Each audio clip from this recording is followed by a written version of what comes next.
Hello, this is Tim Cronin, Superintendent for the Decorah Community School District. I'm joined today with Keith Bruening, who's the boys and girls bowling coach for Decorah High School. Welcome, Keith. Thanks, Tim. Thanks for having us. You bet. So let's just a little bit of your history. I know you're a lifelong Decorah person, and then how you became our bowling coach. There's a story to it. About 2014, I think my son was in 8th grade. He and his friends, and they said, "Why don't we start the bowling?" And I said, "How do you do that?" I didn't know, and I kind of pushed it off. I didn't really think they were serious because they were all wrestlers and basketball players. And in 2015, it got serious. So I went to Adam Riley, the athletic director, and I said, "How do you do this?" And Adam gave me a list of stuff, and I said, "Really?" Okay, so I had to incorporate one of my people at the office and my wife, and we set about checking off the box one after another. I'd go down to Adam and he says, "Oh, I forgot this." Check 2 more boxes and we forgot that. But anyway, got it all done, and we were a club team, I think in 15. And we had Saturday mornings, and we probably had 30 kids, 25 kids, juniors, seniors, sophomores. I think my son was a freshman. They were freshmen then. And then that was really not that much fun. We basically just practiced and taught the kids how to bowl, or tried to. Most people already know how to bowl, but had fun. And then the next year was going to get serious. We got a schedule. Adam scheduled some meets for us, and we started out. I think West Union was our inaugural meet, North Fayette. And with everything with me, I had controversy the first meet with their coach and their athletic director. It was an interpretation of the rules, and I don't remember if I won or they won, but it was a crisis. Okay. We were doing basketball, wrestling, and bowling. We were allowing the kids to do both. Okay. Which we found out me and Adam didn't work. Obviously the wrestlers want to wrestle. I wanted my kids to bowl, and the basketball coach wanted them to play basketball. Sure. And it's tough if you're the second sport there to show up to whatever competition. We were the newcomer. Yeah. So I was a gentleman and let the other sports reign. The next year, I didn't talk any of the kids into it, but I sure didn't talk them out of coming out for bowling. And I had probably a state qualifier wrestler. My son was a pretty good basketball player. I lost one of the good kids that we had. He played basketball instead, which was fine. I think they got beat in the semifinals, I think. He was a bigger kid. Jared Redinas. He was a good friend of Michael's. And so we had that was their senior year of Michael's class, which is 2018. They were probably my best boys team, and arguably should have probably won the 1A title that year. Michael went on to be the first team all-state bowler. He was 3rd in average, I think, in 2018 in the whole state, all classes. And we made a few mistakes, but we didn't choke. We just didn't bowl to our potential on the day of the district meet, which was in Decorah, which was, everything was for us. Yeah. I mean, everybody, the Charles City coach is a good friend of mine, and we can't ever beat him, but we didn't beat him that day either, and they won the district title. Doug Boland is his name. And he said, "Hell, that we're just playing for second today." And at that time, only the top team went to state. And that was a tough loss. I still remember it. Okay. I remember every shot. Yeah. Should have went. And I've always felt bad for those kids. Good. Yeah. And was Maddie a freshman? Sophomore. Maddie Putnam, who just lost her dad, the lawyer, sure, Dale Putnam. Yeah. She qualified, which was amazing, and got 7th in the state. But boy, that was tough to go down there with Maddie, and my son was watching me. coach. Sure. That was tough. Tough day. But that's kind of the history of how it got started. Sure. We had 3 girls, I think. And then they asked 2 of their friends. And so we had 5 the first year. And we always had a lot of boys. We've always had about 20. I think the first year I had 27 kids. So we had 22 boys and 5 girls.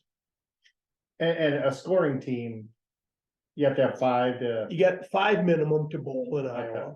The rule is, and we bowl 6, and the top 5 bowl the Baker games. Okay, and then you better explain the Baker games. Yep, I will. Baker game is 5 kids bowling 2 shots a game. So they go fairly fast. I would say a Baker game takes 10 or 15 minutes, maybe less than that. The first bowler bowls 1 frame in the 6th frame, the second bowler bowls the 2nd frame in the 7th frame, and so on. Okay. Typically, your best bowler is the 5th bowler. Not all the time. There's a little science to it. And me and my son Michael actually is my assistant and has been for 3 or 4 years. But that's how the Bakers are, and they're fun. It's exciting, Tim. You know, the Baker games, because the games are won or lost in the Baker games. Typically, most teams, their individuals are the same. You know, the same Sure. average. Sure. You know, not always. Like last night, Sumner's is just starting. You know, or they're not just starting the program, but their kids. You can tell they're beginner bowlers. Mm-hmm. Our kids are seniors. I'm all seniors this year, just about, and they're veteran kids. And they throw the ball good and all that, but and we bowled pretty good last night. And so we had our first meet last night down at Sumner. And the girls won close to 2,500 to 1,800. The boys didn't bowl quite as good, but you can tell we were there. They just had a tough night. Okay. And we were like 2,700, and the other team was 2,200. Okay. So we were real happy as coaches that how they bowled, and they conducted themselves well. So Decor would be proud. Good. And then I'm just curious, I get next time I'm in Sumner, my wife graduated from Sumner back before it was Sumner Fred. I don't know where the bowling alley is in town. It's go on the east side. Okay. When you're coming in from the east, you hit the Casey store. Sure. It's on the right-hand side, Tim, about Okay. 100 yards down the street. I probably have passed that. Thunder Lanes. Yeah, okay. Little 6-lane house. Okay. Which presents some challenges. But I'll bet last night there was 300 people there. Oh, wow. That's as many people in Thunder Lanes probably last 20 years. Probably. So yeah, we had a fun night. Good. Had a fun night. And so coming up, our first home meet is that Friday, December 9th, maybe? Second, Second. we bowl walk on. Okay.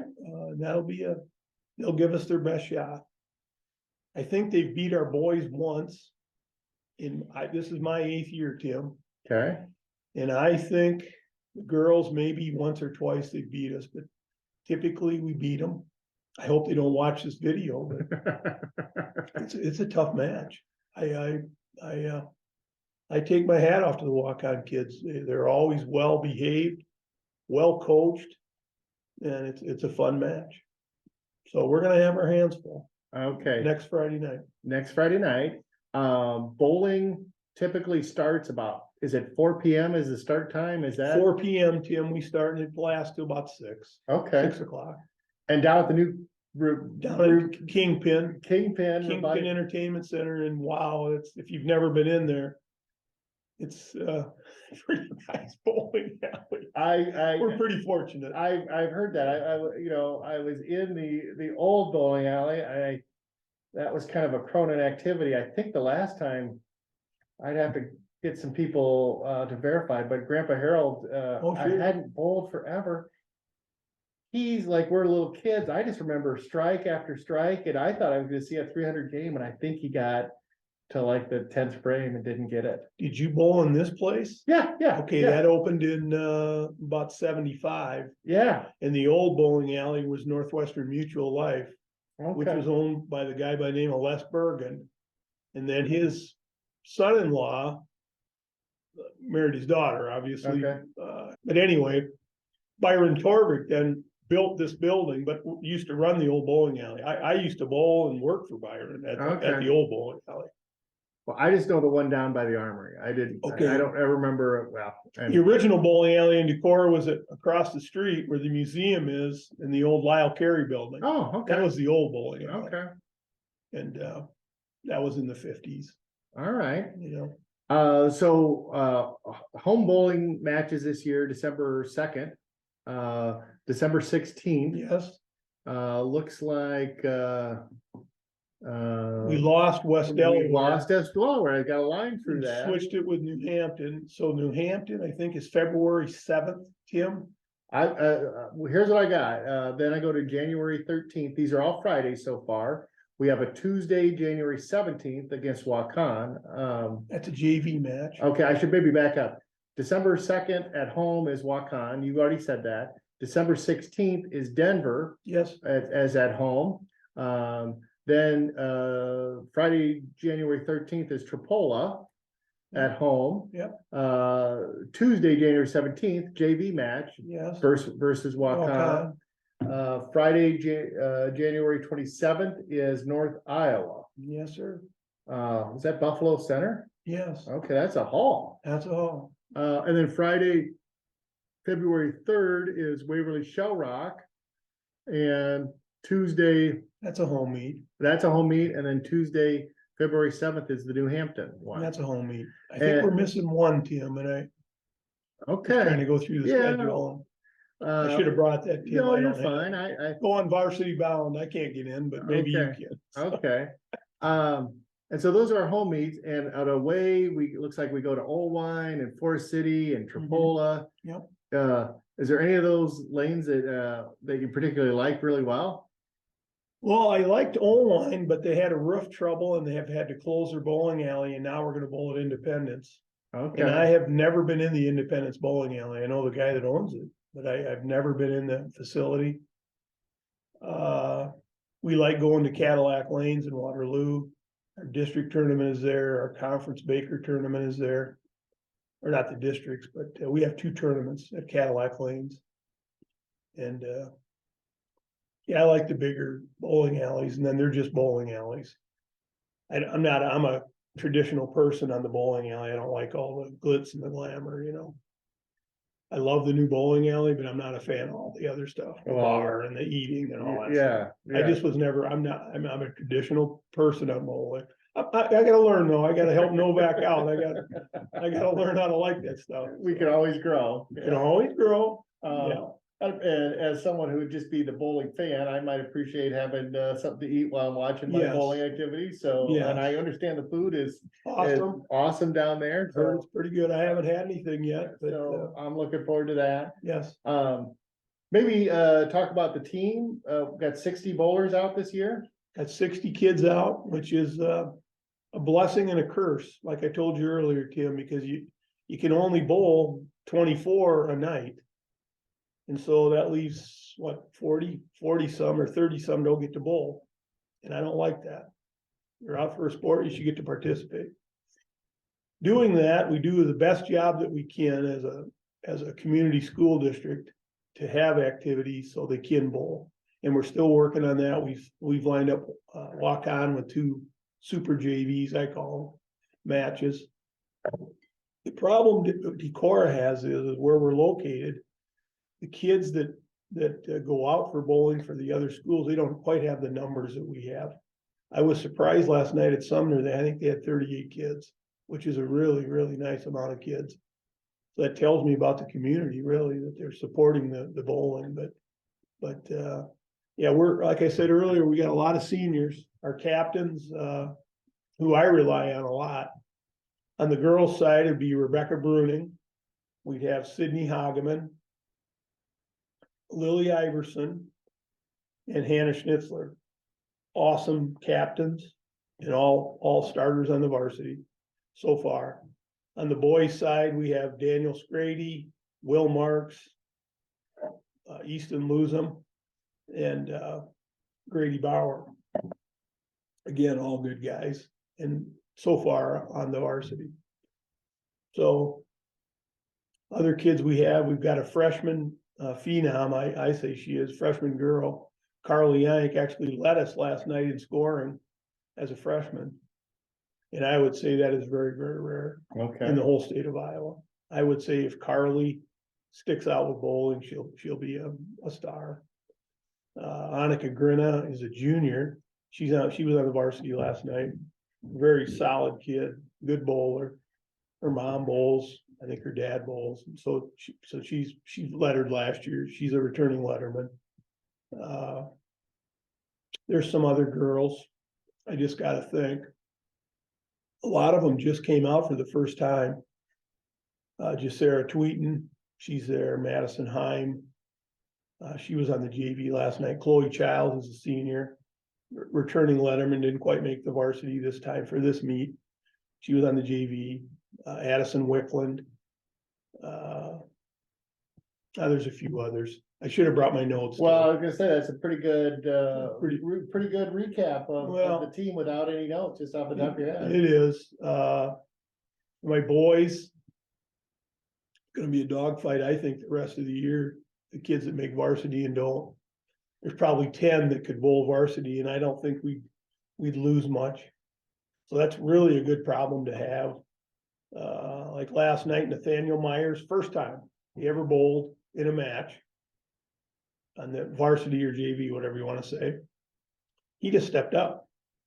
And see, that's what you find out in bowling, the kids that step up. There's 300 people watching you. Sure. Easy in Yeah, practice to go down and bowl and you're with your friends and everything, but he really stepped up.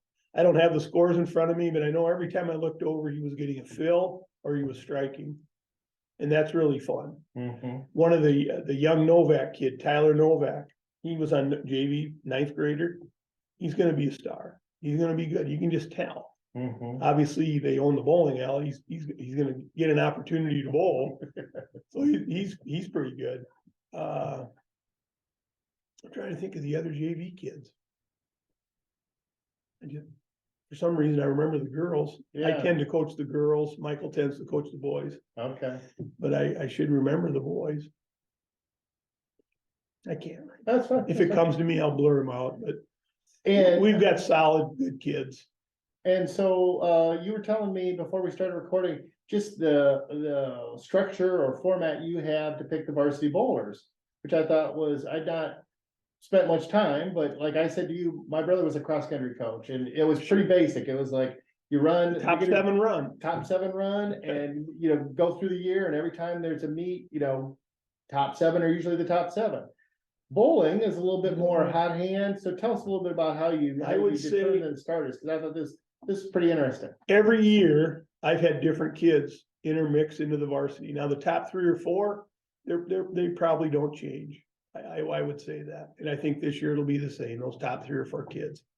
But every week we start over and we keep track. And so you bowl 10 to 15, 20 games a week. And we keep track of the scores, and the top 7 dress, I guess you'd say top 6. I always pick an alternate. And oddly enough, the alternates get used a lot, especially in the COVID years and like we lost 2 kids yesterday to flu. I don't know if there's a flu going on in the school, there must be. I lost 2 of my kids yesterday. So, but the other kids just step up, and that's kind of fun. Shane Trinagan, he's first time he bowled was yesterday on the JV. Did an awesome job. He's a sophomore. But that's how we do it, Tim. We keep track, and right up to the district meet, you could bowl varsity all year and miss the districts, which happened last year for the first time when Brendan Hunter didn't get to bowl. Easton lose him, beat him out. And I hope Brendan forgives me. It's been a year. I don't know, but some people would say, well, he was a senior and he should have got his chance. And I agree with that. But I asked the kids, how do you want to do it? And everybody knows we have a 10-game roll-off or 5-game roll-off. Many times we've had 3-game roll-offs because it's so close. And I always give the senior the opportunity to bowl. Always going to go with the senior. But sometimes the other guys step up. And that's just the way it is. Because I don't do this to win the matches. I could really, my philosophy as a coach, I could care less about that. I mean, obviously I shouldn't say that. Everybody wants to win. I'm paid to win matches for Adam Riley. We're paid to, a coach is paid to win, Yeah, you know. But I really, that's far be it from me to win. I don't care about that. I really truly don't. I care about after the match, we go out to eat every night.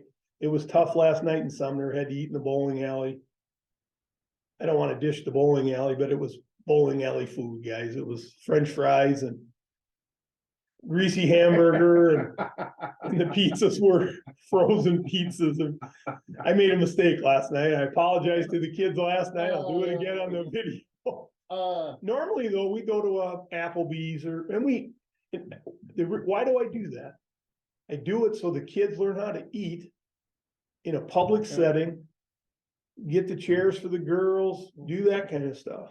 I think that's important. I think it gets lost in our educational system that little stuff like that, getting a door for a girl, being polite to a person, to the waitress. We went to a hibachi thing a year ago in Waterloo after the districts. No, it was after the Waverly meet. And that was really fun.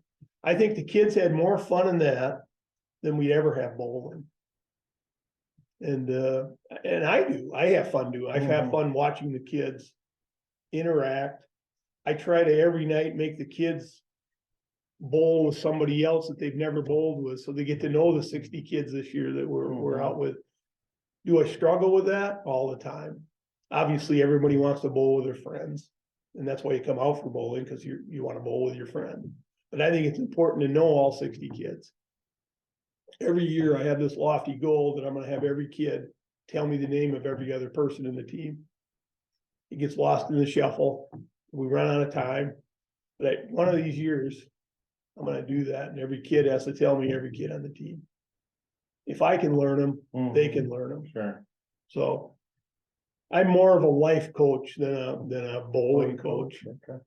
What little bit I know about bowling is I bowled in the 60s, late 60s and the 70s and the early 80s. The game has completely changed, like all sports have. This sport has changed so much. And so I rely on my son, and we have a resident pro down at the bowling alley. Quentin Bolin is his name, and he's fantastic with the kids. And he's an upper echelon bowler. He's a 225 average bowler. And he's just really good with the kids. My son is really good with the kids. So we've got a good team down there teaching the kids how to bowl. If you come out of bowling and don't know how to bowl in decor, that's your own fault. Because there's instruction there. Even with 60 kids, I try to get to 5 or 6 every night. And so by the end of January, I've talked to every kid and I know them. I know their names, know their family, what they do, what they don't like. And I think that's important. And I think that gets lost in a lot of the coaches, that they don't do that. It's interesting to get to know the kids. Sure. I think. Sure. But I'm sitting here thinking back to where you could have gone to eat between here and Sumner. pretty slim pickings. Maybe Hawkeye, Jimmy D's and Hawkeye. I could have went to Lawler and had chicken Okay. at the Buc-ee's, the new gas station. Oh, sure. Could have went there.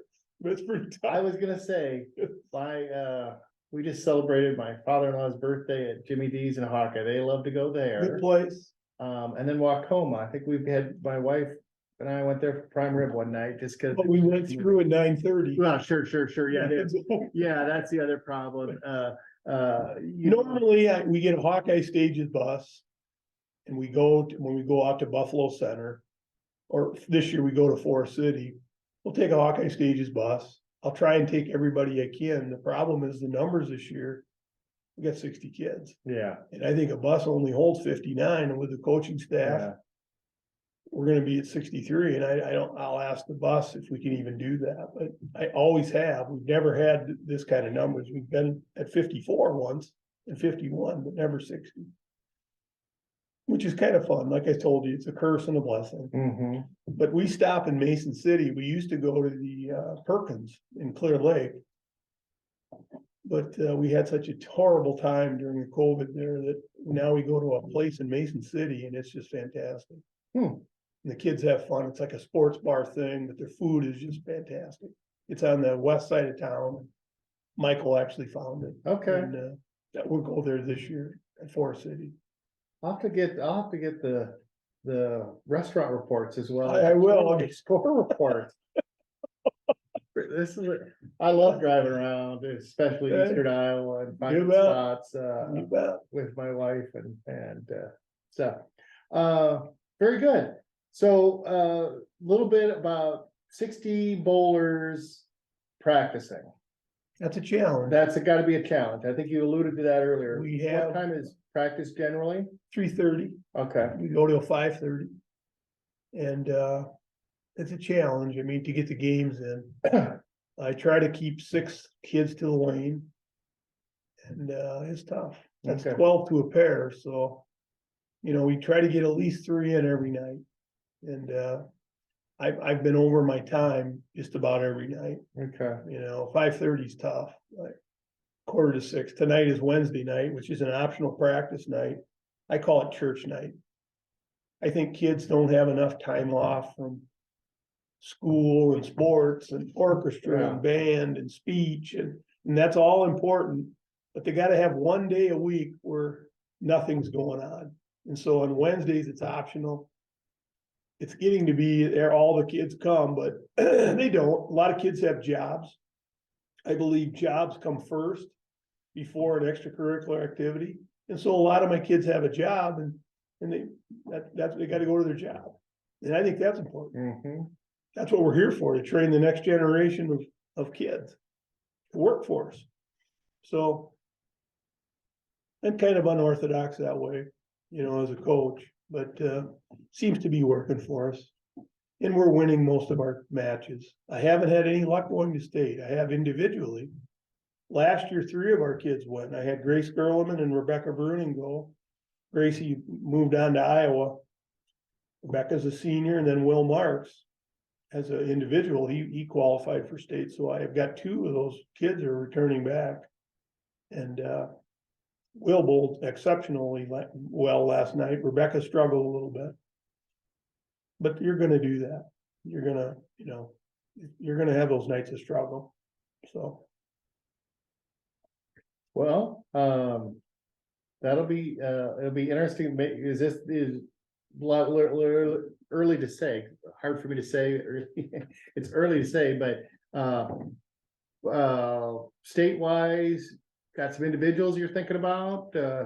I think our girls, this is the best girls team I've ever coached Okay, in Decorah.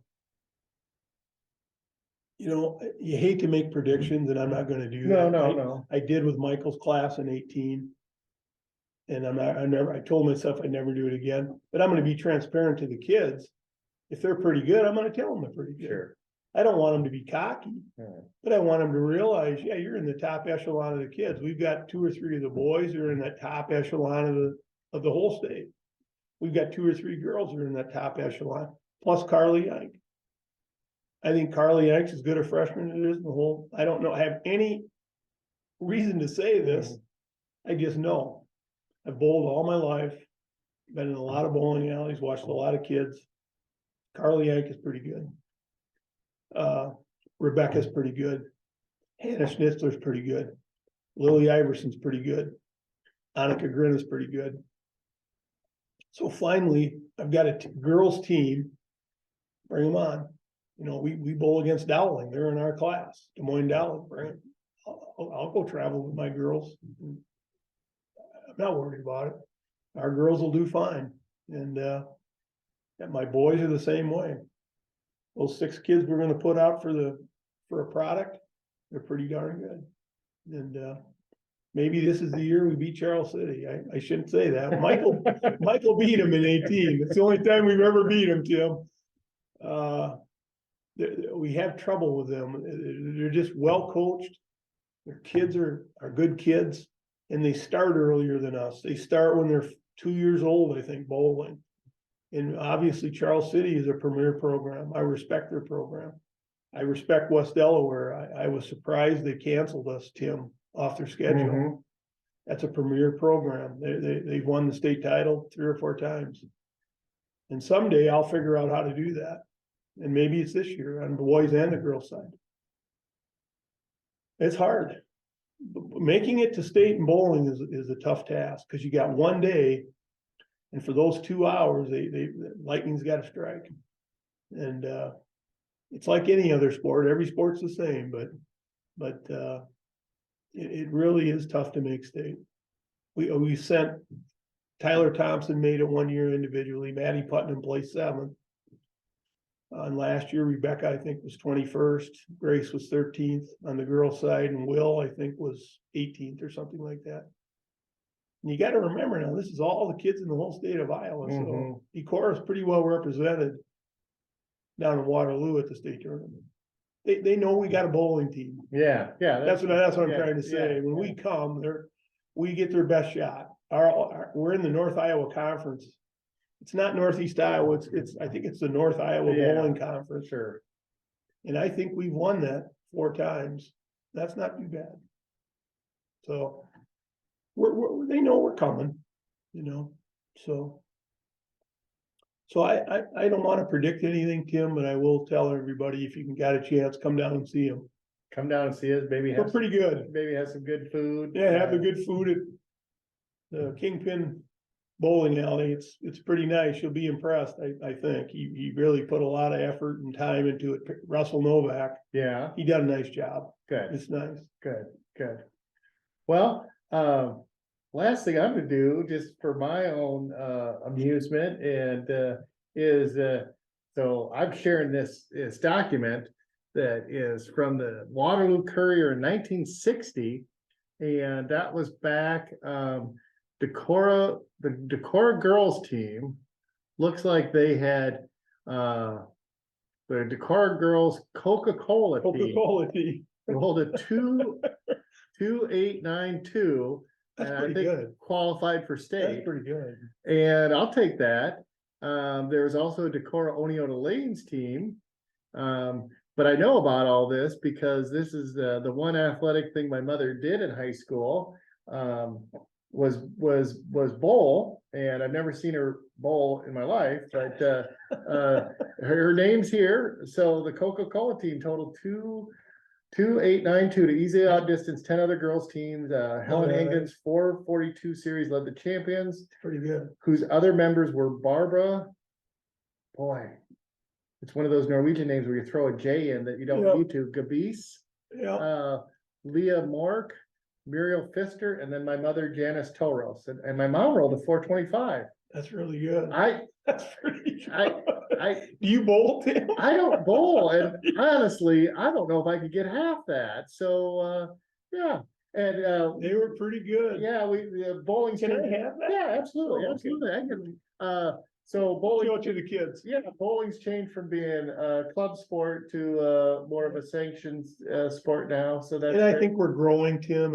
I don't know the numbers. Usually Ron Fodness tells me if we've gained 3 teams or schools, but we're growing. I mean, it's been fun. Adam asked me the other day how long I'm going to coach until I don't like it anymore. I enjoy it a lot. Well, good. And we appreciate you. I just had Lauren in, and I said, it's awesome that he volunteered to be our swimming coach. Good guy. Yeah, and we don't have a lot of, folks out there able to do this. So we, takes a village, and we need lots of folks to help us out, but appreciate you for your efforts as a coach. Tim.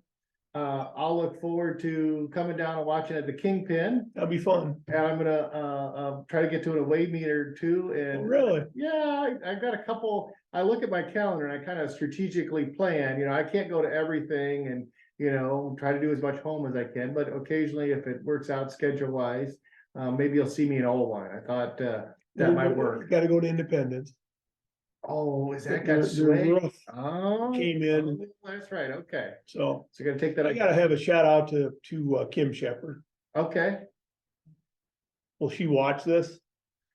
You never know. I mean, she was our best fan, and honest to God, never missed. Okay. She'd call me, how'd you do? The away meets, and she was just really supported us. Good. And I hated to see her retire. Good. I really did. She was a good friend.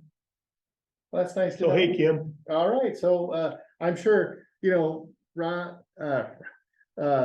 Keith, this will be out on YouTube and That's pretty neat. I don't know if we'll have 1 million views, but we'll have a few and. you never know. You never know. I'd be So- happy with 100. Yeah, there you go. We'll start, hey, we'll start with goals.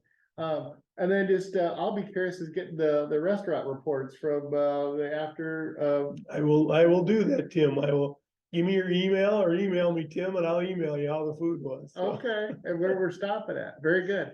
All right. Well, this is, Keith Bruening, our bowling coach, and, appreciate your time today. thank you, Tim.